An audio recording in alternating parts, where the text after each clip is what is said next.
May mga batang 90s ba dito? Kamusta kayo? Kamusta tayo?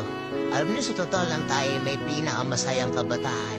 Tayo yung mga kabataan noon na napakababaw ng kaligayahan. Tayo yung mga batang batak sa arawan kahit napagalitan ng magulang, okay lang basta makipaglaro sa mga kaibigan. Di natin alam kung ano yung teknolohiya. Di natin alam kung ano yung cellphone. Di natin kilala si Coco Melon. Kontento na tayo sa mga laruan natin at sa kung ano yung meron. Tayo yung mga batang halos makompleto natin lahat ng laruan sa Jollibee at McDo. Bumibili tayo ng tig-pipisong laruan baka sakaling may laruan dun sa loob. Naalala nyo? Noong mga panahon, naghahanap pa tayo ng gagamba kung saan-saan. Naghahanap tayo ng mga sanga ng puno para makipaglaro ng baril-barilan. Kukuha tayo ng gulong sa tabi-tabi tapos paggugulungin lang natin kung saan-saan. Mabibwisit tayo kapag hindi tayo pinayagan ng magulang natin makipaglaro sa mga kaibigan natin sa ulanan. Tayo yata yung mga huling batch ng mga bata na nakikipaglaro pa ng tagu-taguan. Totoo lang, di ba? Real talk.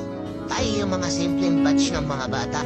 Tayo yung mga batang napakasimple lang ng kaligayahan. Pero yung mga batang yun ngayon, nagsilaki ka na. Nandito na tayo sa tunay na haba ng buhay. Yung struggle natin, ibang-iba. Pero magtataka ka, yung mga bata ngayon, iba na rin sila.